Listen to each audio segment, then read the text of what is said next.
Hi guys, তোমরা সবাই কেমন আছো? আশা করি অনেক অনেক ভালো আছো। একদম আজকের ভিডিওটা পুরোপুরি অবাক করা একটা ঘটনা। একদম, যেহেতু থাম্বনেল টাইটেল দেখে আমি আজকে সত্যি চমকে গেছি। একদম এতটা বেশি চমকে গেছি যেহেতু থাম্বনেলের মধ্যে একটা মেয়ে শুয়ে আছে আর সব দিক দিয়ে সাপ। হ্যাঁ মানে এটা দেখার পর কে চমকে যাবে না? তো অবশ্যই দেখবো, খুব সুন্দর একটা একদম। টাইটেল। তো তো আজকে টাইটেলটা হচ্ছে সাথেই বলবে। নামাজি মেয়ের কবরে আজাব। মানে বুঝতে খবরটা আমরা তো কম বেশি করে বুঝতে পেরেছি, কিন্তু হ্যাঁ, আজাব টাইপসের এ টু জেড আজকে জানবো। এবং বিষয়টা আমরা খুবই আরেকটা গম্ভীর। কথা বলি, আমরা যতদূর জানি যারা নামাজ পড়ে, নামাজি যারা হয়ে থাকে, তারা তো আল্লাহর অনেক কাছের হয়ে থাকে, হ্যাঁ, প্রিয় হয়ে থাকে, তাই না? তো এইখানে এরকম একটা ভয়ঙ্কর ঘটনা দেখাচ্ছে। আই থিঙ্ক অনেক পাপ করেছে, অনেক বাজে হ্যাঁ কাজ করেছে, যেহেতু এইগুলোই ঘটছে তার সঙ্গে। তো একদম। অবশ্যই দেখবো। চ্যানেল যদি নতুন হয়ে থাকে চ্যানেলটিকে সাবস্ক্রাইব সাবস্ক্রাইব করে করে দেবে, দেবে, পাশে থাকা বেল আইকনটা টং টং করে করে বাজিয়ে বাজিয়ে দেবে, দেবে, একটা একটা লাইক লাইক করে করে দেবে। দেবে, আর মেইন ভিডিও ডেসক্রিপশন বক্সে লিংক পেয়ে যাবে, চেক আউট করে নিও। তো চলো আজকে ভিডিওটি শুরু শুরু করা করা যাক। যাক। পবিত্র রমজানের আজ ১৭তম দিন। পুরো রাজনগর আজ শোকে স্তব্ধ, কারণ আজই মারা গেছে গ্রামের সবার প্রিয়, সবচেয়ে ধার্মিক মেয়ে সুমাইয়া। সবাই দীর্ঘশ্বাস ফেলে বলল, পবিত্র মাসে রোজা রাখা অবস্থায় মৃত্যু, সুমাইয়ার জান্নাত তো নিশ্চিত। কিন্তু আসল রহস্য উন্মোচিত হল কবরে নামানোর ঠিক আগ মুহূর্তে। হঠাৎ বুঝতে ইমাম পারছি। সাহেব ভয়ের চিৎকার করে উঠলেন। দেখা গেল হাজার হাজার বিষাক্ত সাপ কবরটি ঘিরে ফেলেছে এবং মাটি বারবার সুমাইয়ার লাশকে বাইরে ঠেলে দিচ্ছে। কি এমন ভয়ানক হ্যাঁ? গোপন গুনাহ ছিল জান্নাতের ফুল বলে পরিচিত এই মেয়েটির, যে সত্য প্রকাশ হওয়ার পর পুরো গ্রাম আতঙ্কে শিউরে উঠেছিল? তা জানতে ভিডিওটি শেষ পর্যন্ত দেখুন, কারণ আজকের এই শিক্ষা আপনার জীবনের মোড় ঘুরিয়ে দিতে পারে। দীর্ঘ ১ বছর পরে ফিরে এলো পবিত্র রমজান দারুণ মাস। লাগছে জায়গাটা, হ্যাঁ? রাজনগর গ্রামটি যেন আজ রোজার স্বর্গীয় অসাধারণ। পবিত্রতায় সম্পূর্ণ ছেয়ে গেছে। এই গ্রামের সুনাম আশেপাশের ১০ গ্রামের চেয়ে অনেক বেশি, আর সেই সুনামের এক বিশাল অংশ জুড়ে ছিল একটিই নাম, সুমাইয়া খাতুন। সুমাইয়া ছিল রাজনগরের গর্ব। রমজানে সে প্রতিদিন ইফতারের আগে অত্যন্ত নিষ্ঠার সাথে দরিদ্রদের জন্য নিজ হাতে খাবার পাঠাত। মক্তবে কোমলমতি শিশুদের পরম মমতায় কুরআন শেখাত। তাহলে কি তারাবির এমন নামাজের করলো? পর পাড়ার নারীদের নিয়ে আয়োজন করত ছোট ছোট দোয়ার মাহফিল। গ্রামের সবাই তাকে চিনত তার অগাধ ধার্মিকতা, নম্রতা আর পরহেজগারির জন্য। সে ছিল গ্রামের নারী সমাজের আদর্শ। সুমাইয়া কখনো হিজাব ছেড়ে ঘর থেকে বের হতো না। গ্রামের মানুষ পরম শ্রদ্ধায় বলতো, সুমাইয়ার মতো মেয়ে যদি প্রতিটা ঘরে জন্মাত, তবে এই সমাজটাই বদলে যেত।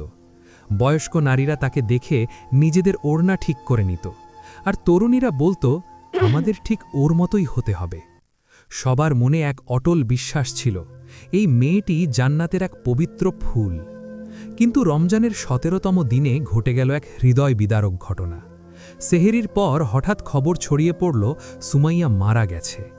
মা বাবা শোকে ভেঙে পড়ে জানালেন, সামান্য জ্বর ছিল, কিন্তু রাতে হঠাৎ করেই যেন তার শ্বাস বন্ধ হয়ে যায়। ডাক্তার কিছু বুঝে ওঠার আগেই সুমাইয়া না ফেরার দেশে পাড়ি জমায়। এই সংবাদ শুনে শত শত মানুষ সুমাইয়ার বাড়িতে ছুটে এলো। কেউ বাপরে অঝরে কাঁদছে, বাপ, কেউ চুপচাপ গ্রামের পাথরের মতো সবাই। বসে আছে, কেউ আবার বিড়বিড় করে দোয়া পড়ছে। অনেকেই বলছিল, জান্নাত আজ সুমাইয়ার জন্য অপেক্ষা করছে। আবার কেউ বলছিল, ফেরেশতারা এসে হয়তো তাকে সসম্মানে তুলে নিয়ে গেছে। পুরো রাজনগর যেন শোকে থমকে গেল। কারো চোখ শুকনো ছিল না। রমজানের রোজাদার মানুষগুলো কান্নায় ভেঙে পড়ল। মানুষ পরম তৃপ্তিতে বলাবলি করছিল, রমজানে মৃত্যু, এ তো অসীম সৌভাগ্যের লক্ষণ। সব কিছুই ছিল পবিত্র, পরিপাটি এবং অত্যন্ত সম্মানপূর্ণ। জানাজায় মানুষের ঢল নামে। এত মানুষের বাপরে ঢল বাপ। নেমেছিল বাবারে। যে কেউ কেউ বলছিল, মনে হচ্ছে কোনো বিখ্যাত আলেমের জানাজা। পুরুষেরা সুশৃঙ্খলভাবে কাতারবদ্ধ হয়ে দাঁড়ালো, আর মহিলারা পর্দা মেনে পাশে দাঁড়িয়ে দোয়া করতে লাগল। সুমাইয়ার জানাজা যেন ছিল তার সারা জীবনের ধার্মিকতার এক প্রতিচ্ছবি। জানাজা শেষে যখন পুরো রাজনগর গ্রামের ধর্মপ্রাণ মানুষজন তাকে দাফনের জন্য পশ্চিম পাশের পুরনো কবরস্থানে পৌঁছায়, তখন সবার মনেই ছিল প্রশান্তি আর তৃপ্তি। সবাই ভাবছিল, সুমাইয়া তো জান্নাতি মেয়ে, আল্লাহ নিশ্চয়ই তার কবুলিয়তের ব্যবস্থা করে রেখেছেন। সব আয়োজন শেষ, কবর খোঁড়া হয়েছে, কাফনের কাপড়ে মোড়া সুমাইয়ার নিথর দেহ গ্রামবাসী কাঁধে তুলেছে। চারপাশে তখন সূরা ফাতিহা, সূরা ইয়াসিন, ফালাক ও নাসের পবিত্র ধ্বনি শোনা যাচ্ছে।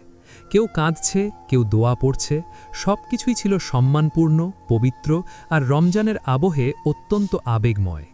কিন্তু ঠিক সেই মুহূর্তে এমন একটি ঘটনা ঘটে যা রাতারাতি গোটা পরিস্থিতি বদলে দেয়। কয়েকজন যুবক যখন সুমাইয়ার লাশ কবরে নামানোর জন্য এগিয়ে যায়, ঠিক তখনই কবরের গর্তের পাশে একটি বিষাক্ত সাপ দেখা যায়। প্রথমে সবাই ভেবেছিল দেখেই তো ভয় এটি করছে। সাধারণ কাকতালীয় বিষয়, গ্রামের কবরস্থানে সাপ থাকতেই পারে। কিন্তু পরক্ষণেই এটা common ব্যাপার। আরও দুটি সাপ বেরিয়ে আসে, তারপর আরও 4টি। তারা ধীরে ধীরে কবরের চারপাশ ঘিরে ফনা তুলে দাঁড়িয়ে যায়, যেন তারা সেখানকার পাহারাদার। একজন যুবক ভয়ে চিৎকার করে ওঠে, হায় আল্লাহ, সাপ, কবরে সাপ! লোকজন আতঙ্কে পিছিয়ে যায়, কেউ পাথর ছোড়ে, কেউ কাঠ নিয়ে এগিয়ে আসে, কিন্তু সাপগুলো 1 ইঞ্চিও নড়ে না। অদ্ভুতভাবে নড়ে না। তারা শুধু সুমাইয়ার কবরের চারপাশে ঘোরাঘুরি করছে, অন্য কোথাও নয়। এরপর যা ঘটল তা আরও বিস্ময়কর। যখনই কেউ সুমাইয়ার লাশ কবরে নামাতে চায়, তখনই এক অদৃশ্য শক্তি যেন লাশটিকে ঠেলে বাইরে পাঠিয়ে দিচ্ছে। লাশ বারবার পিছলে কি যাচ্ছে, কি অবস্থা! মাটি যেন তাকে কোনোভাবেই গ্রহণ কি করছে করলে না। এমন? ইমাম সাহেব নিজের হাতে তিলাওয়াত শুরু করেন। আয়াতুল কুরসি, সূরা ফালাক, সূরা নাস এবং জানাজার দোয়ার কিছু অংশ উচ্চকণ্ঠে পড়ে তিনি বললেন, হে ভাইয়েরা, হয়তো কোথাও কোনো ভুল হয়েছে, সবাই আল্লাহর কাছে মাফ চান, হয়তো কোনো কারণে কবরে বাধা আসছে। মানুষ দাঁড়িয়ে অঝরে কাঁদতে শুরু করে। কেউ কেউ সুমাইয়ার পক্ষ নিয়ে দোয়া করছে, হে আল্লাহ, এই মেয়েটা তো খুব ভালো ছিল, তবে এমন কেন হচ্ছে? কিন্তু সেই মুহূর্তেই ঘটে আরও ভয়ঙ্কর দৃশ্য। একটি বিশাল আকৃতির কালো সাপ এসে কবরের কিনারায় ফনা তোলে। তার বিকট ফোঁস আওয়াজে পুরো কবরস্থান থনকে যায়। সবাই পেছনে হটতে থাকে। কেউ কেউ মোবাইল বের করে ভিডিও করতে চাইলে ইমাম সাহেব রীতিমতো বাপরে চিৎকার করে বাপ! ওঠেন, থামুন, এ কোনো দুনিয়ার খেলা নয়, এটি আল্লাহর পক্ষ থেকে একটি জ্যান্ত নিদর্শন, ভয় করুন আল্লাহকে। ঘণ্টার পর ঘণ্টা কেটে যায়, কবর আগের মতো খোলা পড়ে আছে, কিন্তু সুমাইয়ার লাশ পড়ে আছে কাফনে। রোদে পুড়ে শরীর শুকিয়ে যাচ্ছে, আশেপাশের নিস্তব্ধতা আর বাতাস যেন ভারী হয়ে ওঠে। তবুও কেউ জানে না এই পর্দাশিলা ধার্মিক সুমাইয়ার সাথে এমন কেন হচ্ছে, কবর তাকে কেন গ্রহণ করছে না। ইমাম সাহেব আবার তিলাওয়াত শুরু করেন। চারপাশে কুরআনের শব্দ ছড়িয়ে পড়ে, মানুষ কান্নায় ভেঙে পড়ে, কিন্তু তবুও সাপগুলো অটল দাঁড়িয়ে থাকে। তারা একটি মানুষকেও কবরের কাছে যেতে দেয় না।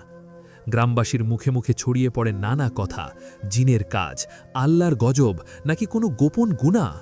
আতঙ্ক আর আশঙ্কায় নিমজ্জিত হয় সবাই। কবরের চারপাশে তখন এক অস্বাভাবিক নীরবতা, বাতাস যেন থেমে গেছে। চারদিকে মানুষের চোখে ভয় আর মুখে হাজারো প্রশ্ন, সুমাইয়ার মতো মেয়ের সাথে এমন হচ্ছে কেন? যত সময় একদম। যাচ্ছিল মানুষ ততই বুঝতে পারছিল এটি আর সাধারণ কিছু নয়। লাশ রোদের তাপে বিবর্ণ হয়ে যাচ্ছে, আর কবরের চারপাশ ঘিরে আছে বিষাক্ত সাপের সেই ভয়ঙ্কর পাহারা। ইমাম সাহেব তখন একটু পেছনে সরে এসে মাটিতে বসে পড়েন। তিনি হাত তুলে রোনাজারি করে বলেন, হে আল্লাহ, যদি এটি তোমার গজব হয় তবে আমাদের মাফ করে দাও, আর যদি কোনো গোপন গুনাহের কারণে এই শাস্তি হয়ে থাকে তবে সেই গুনাহের সত্য আমাদের জানিয়ে দাও, যাতে আমরা শিক্ষা নিতে পারি। ঠিক এই সময় গ্রামের এক একদম। মধ্যবয়সী ব্যক্তি দাঁড়িয়ে বলেন, আমার মনে হয় সুমাইয়ার সবচেয়ে ঘনিষ্ঠ কেউ, যাকে সে মনের সব কথা বলতো, তাকে ডেকে আনা দরকার। হয়তো সে এমন কিছু হ্যাঁ, জানে তাহলে- যা আমরা জানি না। এই কথাটি সবার হৃদয়ে গেঁথে যায়। তখন এক তরুণী বলে ওঠে, হুজুর, আমি জানি সুমাইয়ার সবচেয়ে ঘনিষ্ঠ বান্ধবী ছিল নাহিদা। তারা একসাথে মাদ্রাসায় পড়ত এবং সবসময় একসাথেই থাকত। ইমাম সাহেব মুখ তুলে বললেন, তবে দেরি কিসের, নাহিদাকে ডেকে আনো। কিন্তু মনে রেখো, আমরা কারো সম্মানহানি করতে চাই না, আমরা শুধু সত্য জানতে চাই, যাতে এই অশান্তির অবসান হয়। 4 জন যুবক দৌড়ে নাহিদার বাড়ির দিকে যায়। এদিকে কবরস্থানের নারীরা ফিসফিস করে বলতে থাকে, আল্লাহ না করুন, যদি সুমাইয়ার কোনো গোপন পাপ থাকে তবে আমাদের জন্য এটি কত বড় শিক্ষা হবে। এক মহিলা দীর্ঘশ্বাস ফেলে বললেন, আমরা তো ভাবতাম হিজাব পরলেই সব ঠিক, কিন্তু এখন মনে হচ্ছে ভেতরের ঈমানই আসল। প্রায় 20 মিনিট পর একদম। নাহিদা কবরস্থানে এসে পৌঁছায়। তার চোখ ছিল টকটকে লাল আর মুখ ফ্যাকাশে। বাপরে! মনে হচ্ছিল সে অনেক বড় কোনো সত্যের বোঝা বয়ে বেড়াচ্ছে। পুরো কবরস্থান যেন নিঃশ্বাস আটকে রেখেছে। ইমাম সাহেব নাহিদার কাছে গিয়ে কোমল কণ্ঠে বললেন, মা, তুমি সুমাইয়ার সবচেয়ে ঘনিষ্ঠ ছিলে। আজ আল্লাহর কসম দিয়ে বলছি, যদি তুমি কিছু জানো তবে সত্যটা বলো, না হলে আল্লাহর এই গজব একদম। আমাদের সবার জন্য বাড়বে। নাহিদা থমকে দাঁড়ায়, তার চোখে পানি, ঠোঁট কাঁপছে। কিছুক্ষণ মাথা নিচু করে থাকার পর সে ফিসফিস করে বলে, হুজুর, আমি যা বলবো তা শুনে সবাই কষ্ট পাবে, কিন্তু আমি চুপ থাকলে সুমাইয়া মুক্তি পাবে না। কি ওটা? আমি সব বলবো। সেই মুহূর্তে কবরস্থানে যেন এক অদৃশ্য ভার নেমে আসে। নাহিদা বলতে শুরু করে, সুমাইয়া ছিল খুব ভালো মানুষ, নামাজ পড়ত, কোরআন পড়ত, কঠোর পর্দা করত, এসবই সত্য। কিন্তু ওর একটা দিক ছিল যা কেউ জানত না। সব কিছু শুরু হয়েছিল যখন রাজনগর গ্রামের মসজিদে নতুন ইমাম আব্দুল্লাহ হুজুর আসেন। হুজুর, আপনাদের কি মনে আছে আমাদের আগের ইমাম আব্দুল্লাহ হুজুরের কথা? সেই তরুণ, সুদর্শন আর লজ্জাশীল মানুষটি, যিনি কখনো নারীদের দিকে চোখ তুলে তাকাতেন না, যার চরিত্রে ছিল অটল দৃঢ়তা। রাজনগর বলতো, এমন ইমাম আল্লাহর রহমত। সুমাইয়া মক্তবে পড়ানোর সুবাদে তাকে দূর থেকে দেখত। হুজুরের নুরানি চেহারা আর মিষ্টি তিলাওয়াত সুমাইয়াকে পাগল করে দিয়েছিল। সুমাইয়া প্রথমে তাকে শ্রদ্ধা করত, কিন্তু সেই শ্রদ্ধা ধীরে ধীরে এক ভয়ঙ্কর লালসা আর প্রেমে রূপ নেয়। সে অকারণে মসজিদে যেত, মক্তবের অজুহাতে কথা বলার চেষ্টা করত। একদিন মসজিদ ফাঁকা পেয়ে সুমাইয়া সরাসরি হুজুরকে বলেছিল, আব্দুল্লাহ, আমি তোমাকে ভালোবাসি। কিন্তু আব্দুল্লাহ হুজুর ছিলেন প্রকৃত আল্লাহ ভীরু। তিনি রাগান্বিত কণ্ঠে বলেছিলেন, সুমাইয়া, আল্লাহকে ভয় করো, এটি হারাম পথ। আমি ইমাম, আমি এই পথে যাব না। নাহিদা কাঁদতে কাঁদতে আরও বলতে থাকে। এই প্রত্যাখ্যান সুমাইয়ার ভেতরে জেদ আর আগুনের মতো প্রতিহিংসা জ্বালিয়ে দেয়।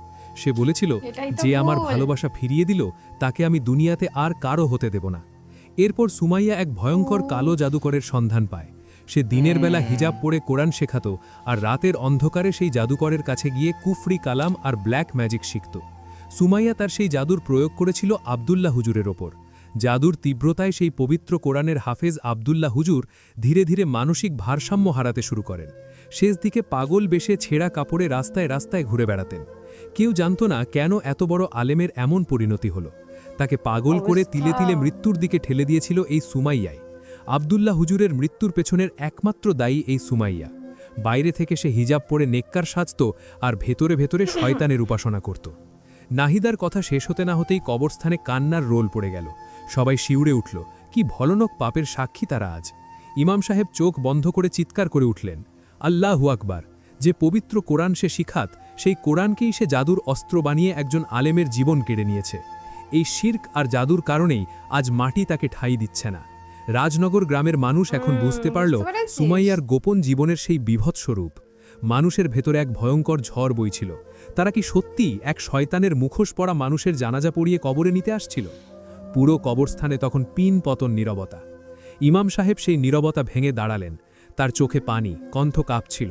তিনি বললেন, ভাইয়েরা, বোনেরা, এই ঘটনাটি আল্লাহর পক্ষ থেকে আমাদের জন্য এক বিরাট শিক্ষা।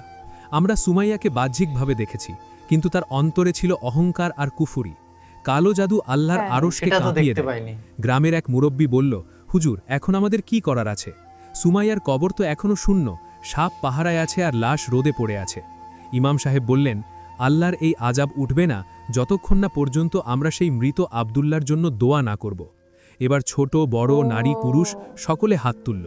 ইমাম সাহেব রুদ্ধ কণ্ঠে দোয়া শুরু করলেন, হে আল্লাহ, তুমি আব্দুল্লাহর কবরকে জান্নাতের বাগিচা বানিয়ে দিও, তার মর্যাদা বাড়িয়ে দিও। তুমি তাকে তোমার আরশে আজিমের নিচে ছায়া দিও। পরিশেষে তুমি তাকে জান্নাতের বিশেষ মেহমান বানিয়ে নিও। সকলে উচ্চস্বরে বলে উঠল, আমিন। এই দোয়াই ছিল হৃদয়ের রক্ত, কান্না আর অনুশোচনার পানি।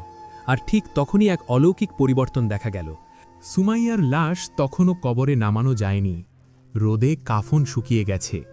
হঠাৎ একজন যুবক চিৎকার করে উঠল, দেখুন, সাপগুলো সরছে।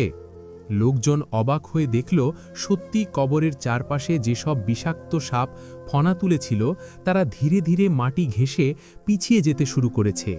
কিছু সাপ পাথরের আড়ালে আর কিছু ঝোপের দিকে সরে গেল।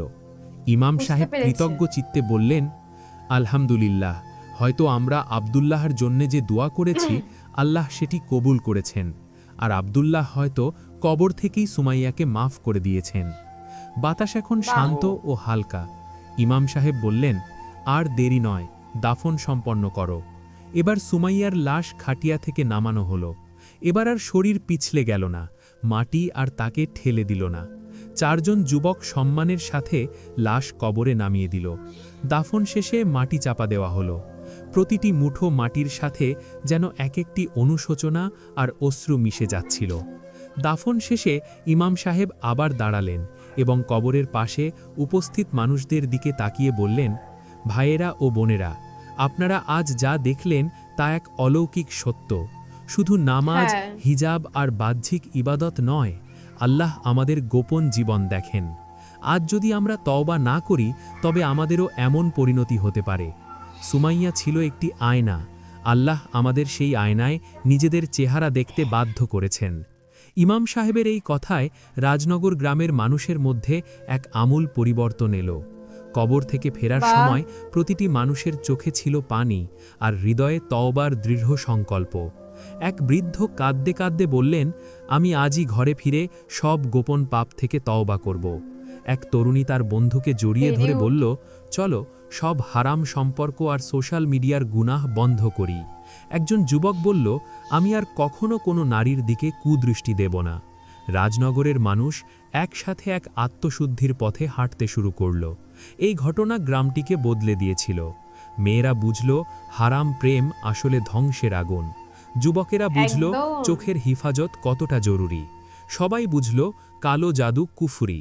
রমজানের সেই 17তম দিনটি রাজনগরের ইতিহাসে এক অমোঘ ইতিহাস হয়ে গেল। আর সুমাইয়ার কবরটি একদম। রয়ে গেল এক নীরব সতর্কবার্তা। বন্ধুরা, আশা করি আজকের এই হৃদয়স্পর্শী ঘটনাটি আমাদের সকলের জীবনে পরিবর্তন আনবে। এরকম শিক্ষণীয় ও একদম। সত্য ঘটনা পেতে ভিডিওতে একটি লাইক দিন এবং আমাদের চ্যানেলটি সাবস্ক্রাইব করতে ভুলবেন না। একদম সত্যি, মানে জীবন বদলে দেয়া। কারণ মানুষকে আমরা উপর থেকে দেখি মানুষটা কেমন কিরকম হ্যাঁ, কাজ করছে, বাহ্যিক সৌন্দর্য আমরা প্রত্যেকটা মানুষই কমন এটা। মানে হ্যাঁ, প্রথমেই বাহ্যিক সৌন্দর্য কেন, তার একদম। মনের ভিতরে দেখো কেমন কি, তারপরে সত্যি। তোমরা ডিসিশন নাও। মানুষের রূপগুণ দেখে তো মানুষকে বিচার করা উচিত না, তার মনটা কেমন, সে মানুষটা কেমন, তার মানুষটার বিচার কেমন, সেইগুলোই অ্যাকচুয়ালি আমরা দেখি। তো মানে দারুণ বলতে আজকে ভিডিওটি দারুণ লাগলো, একটা মানে শিক্ষণীয় ভিডিও কিন্তু। সত্যি মানে মন ছুঁয়ে যাওয়া ভিডিও। তোমাদের কেমন লাগলো অবশ্যই কমেন্ট বক্সে কমেন্ট করে জানাও, এবং একদম। কি ধরনের ভিডিও রিয়াকশন চাই। সেটাও প্লিজ কমেন্ট করে জানাবে। তো চলো নতুন একটা ফ্রেশ ভিডিওতে দেখা হবে। Bye bye. Take care. Take care.